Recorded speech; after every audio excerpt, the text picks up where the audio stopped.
Ukrayna ve Rusya Savaşı sırasında tarihi eserleri korumak için kum torbaları kullanıldı. Bu şekilde etrafı sarılan eserlerden biri de Büyük Kiev Prensesi Olga'nın heykeliydi. Olga hiç şüphesiz Ukraynalıların en saygı duydukları tarihi figürlerden biri. Ama son derece acı ve karanlık hikayesi ne kadar biliniyor? Tarihe intikam prensesi olarak geçen Olga, Kiev topraklarının gördüğü en korkusuz ve acımasız kadınlardan biriydi.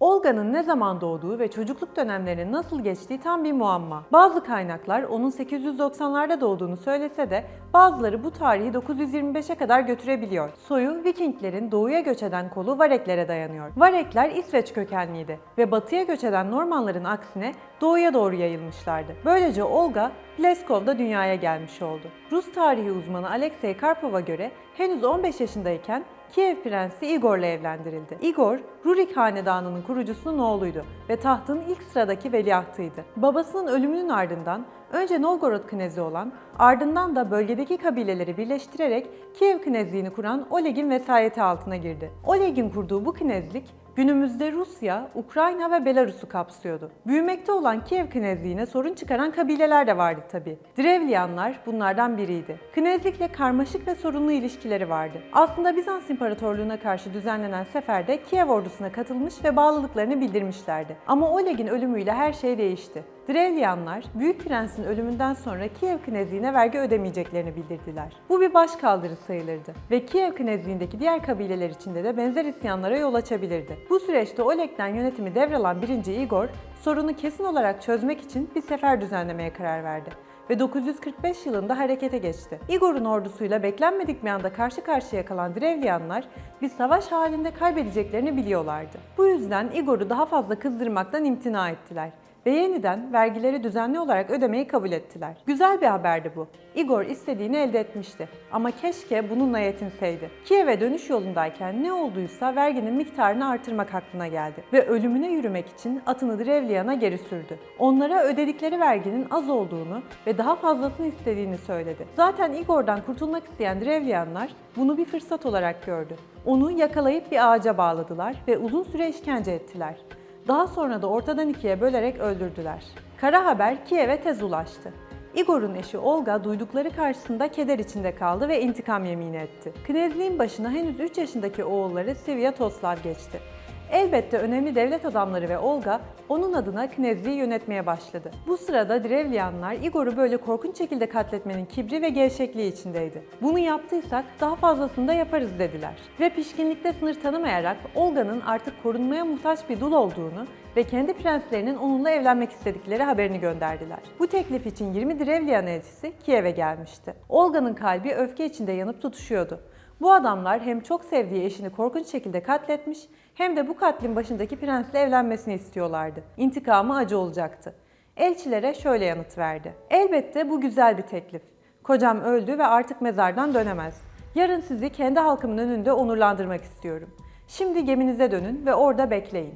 Yarın sizi uğurlarken deyin ki biz ne yürüyerek ne de atımızla geri döneriz. Bizi gemimizle götürün ve emin olun ki geminizle götürüleceksiniz. Bunun üzerine Drevlyanlar büyük bir kibir ve mutluluk içinde ertesi günü beklediler.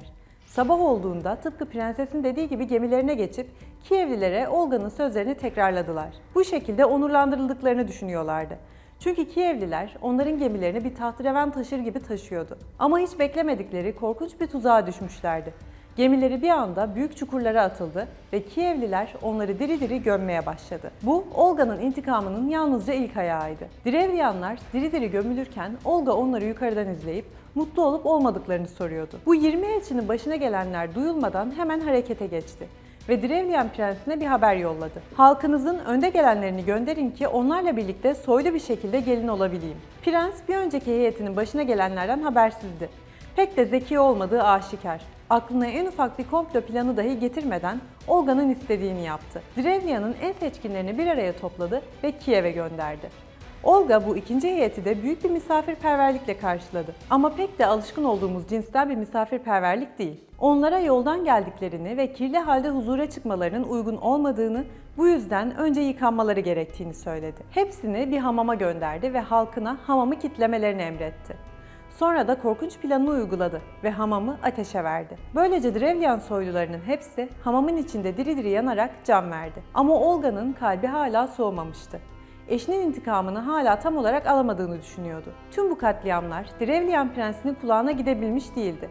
Çünkü Kiev'e gelen Drevlianlılar sağ çıkamıyordu. Olga her şeyden habersiz prense bir haber daha gönderdi. Gelen heyetin nezaketinden çok memnun kaldığını, artık kendisiyle evlenebileceğini söyledi. Ama geleneklere uygun olarak önce kocasının yasını tutması gerektiğini belirtti. Igor, Drevlian topraklarında öldürüldüğü için Olga ve adamlarının oraya gitmesi gerekiyordu. Böylece mezarının başında yas tutacak ve kaideleri yerine getireceklerdi. Yani en azından prense anlatılan hikaye buydu. Olga'nın bunun ardında sakladığı gerçekse bambaşkaydı. Olga, prense yaz sonrası için bir düğün yemeği hazırlatmasını söyledi. Anlayacağınız prens oldukça saftı. Hala yaklaşmakta olan felaketi görmekten acizdi. Olga'nın tüm isteklerini kabul etti ve ziyafeti hazırlattı. Olga ve adamları Igor'un mezarının başında yas tutup ritüellerini düzenlediler. Daha sonra Drevlianlılarla birlikte ziyafete geçtiler. Yemek boyunca Olga ve yanındakiler özellikle alkol kullanmadı. Drevlian prensi ve adamlarının ise aşırı alkolden ayakta duracak halleri kalmamıştı. Olga'nın beklediği de buydu. Gözlerini zar zor açık tutan Drevlianlılara bir anda saldırdı. İlk vekainameye göre o gece Olga ve askerleri 5000 kişiyi öldürdü. Katliama Olga da bizzat katılmıştı. Hala kalbi soğumamış olan Olga, Drevlianları toptan yok etmeyi kafaya koymuştu. Kiev'e döndü ve büyük bir ordu hazırladı. Kiev Knezliğinin ordusu savaşta büyük bir başarı gösterdi ve Drevlianları Korosten'e, yani kocasının öldürüldüğü şehre sürdü. Sonra da şehri ablukaya aldı. Kuşatma bir yıl boyunca devam etti ama sonuçsuz kaldı. Bunun üzerine Olga bir haber gönderdi. "Neden hala uğraşıyorsunuz? Sizin tüm şehirleriniz bana teslim oldu ve vergi vermeyi kabul ettiler.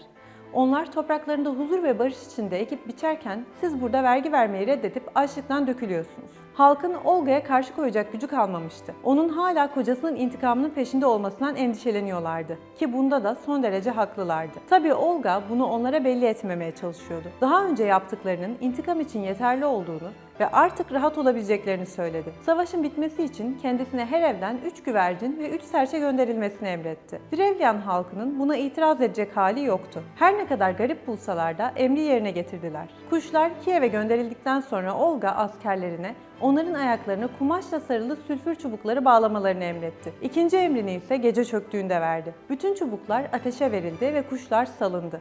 Elbette evlerini bilen bu güvercinler ve serçeler Drevlian'a uçtu. Böylece bütün evler tutuşmaya başladı.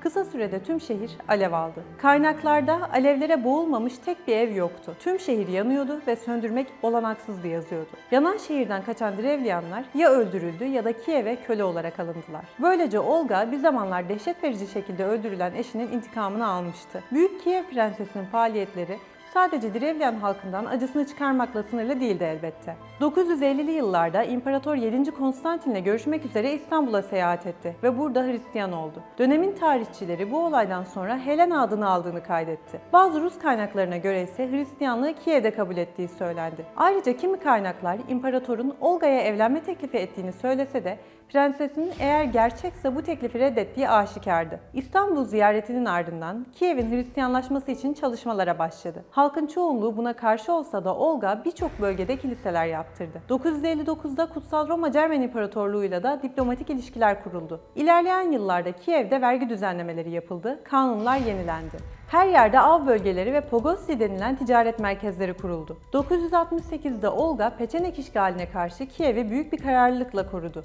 Ancak bundan bir yıl sonra bir hastalıktan dolayı hayatını kaybetti. Oğlu her ne kadar annesinin Hristiyanlığını desteklemese de öldükten sonra vasiyetini yerine getirdi ve cenazesi pagan ritüellerine göre değil, Hristiyan geleneklerine göre düzenlendi. Olga'nın mezarı 200 yıldan uzun süre Kiev'de kaldı.